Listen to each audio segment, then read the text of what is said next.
Hello, I'm Carter Threlkeld, and welcome to Introduction to Worship. Let's begin today's lesson.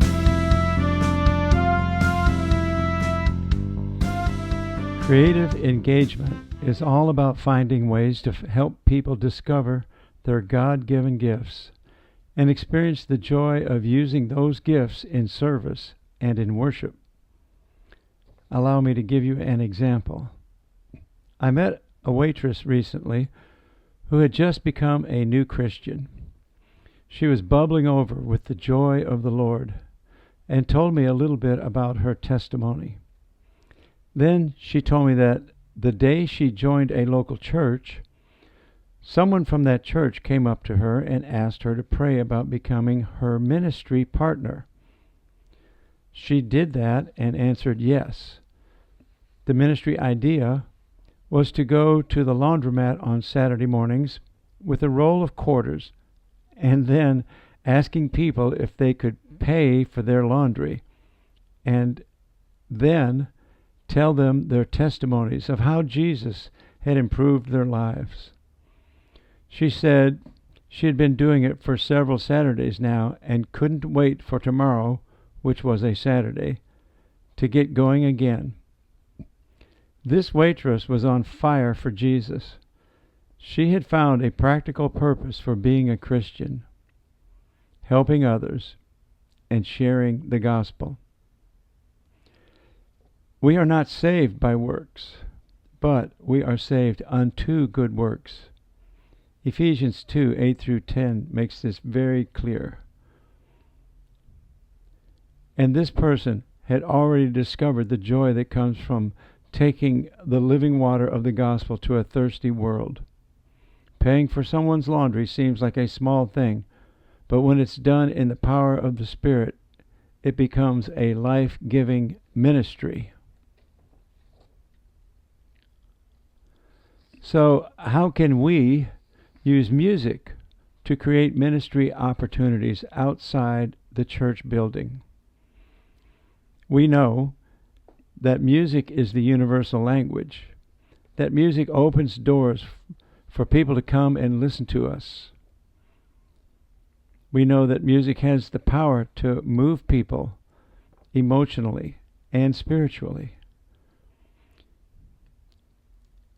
as demonstrated by King David, or the shepherd boy David, playing his harp for King Saul and causing the evil spirit to leave him. So, how can we harness this amazing God-given gift?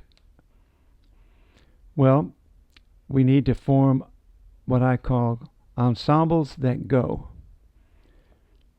If you already have a choir or praise team, you can start by using them.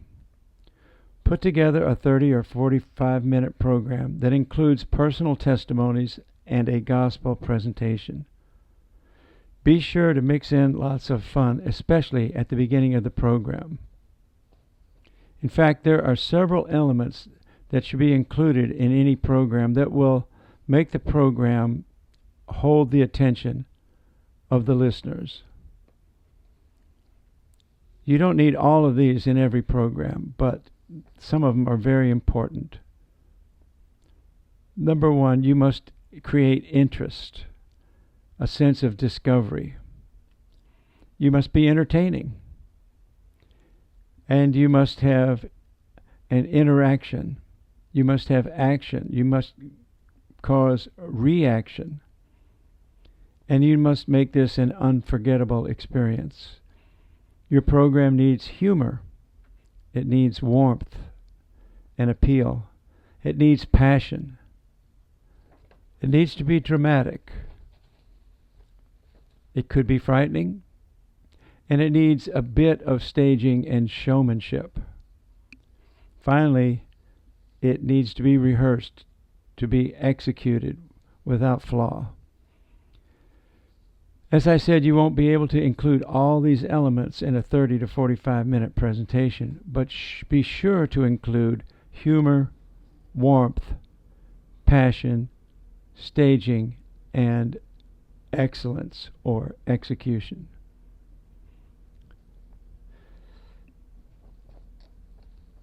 Once you have your ensembles going, start other ensembles, like a youth choir, a street band, an small instrumental ensemble, a percussion ensemble. These are very effective. Do a survey and find out what developed talents already exist in your congregation. If you play an instrument, you might be able to anchor one of these groups. Know that by creating small ensembles, you will grow your ministry numerically, in musical proficiency, and most importantly, you will grow them spiritually. Remember that the purpose of every presentation is to share the love of Jesus, the joy of Jesus, and the gospel. And also know that prayer precedes presentation. Make it a part of your rehearsal to pray for the events that you will be performing at. And just like our waitress, your people, young or old, want to taste and see real ministry. This is their opportunity to do so. I suggest that you set a time and place for your ensemble to rehearse that you could also use to go and present. So let's say you rehearse on Thursday afternoon at 4:30. That would be a perfect time once a month to go to a nursing home.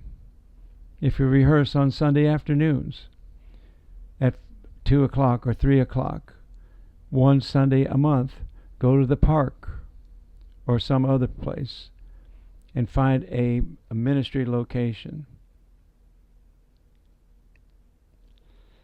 An ensemble cannot exist in the rehearsal room alone. You must find venues to present your program. Nursing homes are a good place to start because they're always glad to have groups come and bring music. Why? Because music stimulates the appetite and makes the residents eat their meals better. So they're really glad to see you come. Other options are homeless shelters, juvenile detention centers, jails, parks. I'll tell you one thing that my ensembles really enjoyed was what I called the Memphis Tour Day. This was an annual event where we would meet at the church on a Saturday morning in May when the weather is at its best in Memphis. And we would all get on a bus together with our instruments, our sound system, our costumes, our props, loaded all up around 8 a.m. and take off. Our itinerary for the day usually included 5 places. When we arrived, we would unload, set up, and present our program.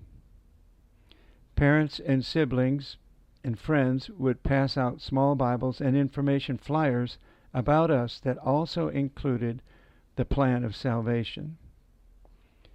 We usually went to the stage in Overton Square first, then down by the river, Mississippi River at the park. Next, the Children's Museum and the Memphis Zoo next. And finally, we would gather outside the gathering area at Redbirds Baseball Park. Sometimes we included nursing homes or different parks if we couldn't get booked down by the river. Then we would come back to the church, and there we would give a concert for the families who couldn't come on the tour. Meanwhile, another team was grilling burgers and dogs. We ended the day with a time of fellowship and games. It was a great event, and everyone enjoyed it. In that one day, we had given our gospel presentation 5 times to hundreds of people. We had also increased our musicianship by playing skills by an incredible level. This gave us a real reason to practice hard and be prepared.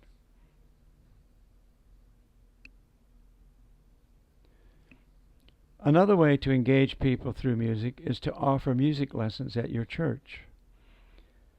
To start, find out how many people at your church already give music lessons and how many others are open to learning how to become teachers of beginners. There are also many ways to partner with local musicians. This will benefit them and your church. You can provide a place and a pool of prospects for them that is always growing. You will need to do a background check on anyone who works with a minor, and you should have cameras in all the rooms where the lessons will take place, as well as windows on all the doors to those rooms. Teachers outside your church should be expected to participate at least once a year in some of your church music activities. Having good qualified teachers is a necessity. Promote your school to local band, orchestra, and choir directors. If you can get them to join you, then that is the best case, because they have access to more and more musicians. Parents are encouraged to attend the lessons, but most parents want to use this time to take a break. And, of course, you could also teach art, ballet, songwriting, and other artistic classes if you have those teachers in your congregation. Just make sure of this, that each teacher knows the awesome responsibility they are assuming by being placed in authority position in a child's life. That child will look up to them and copy them. So make sure that they have a godly testimony. Every teacher needs to have a Christmas concert or recital, and then a recital in the spring as well. Teachers can combine the recitals if you want, if their groups are small in number. Summer camps, clinics, and competitive festivals will all help accelerate progress. Now, I've got to be honest with you, a music school or performing arts center is a lot of work for the director. And it will bring some headaches. But the benefit to your church will make the whole thing worth it. Well, that's the end of our lesson today. I hope it was a blessing to you.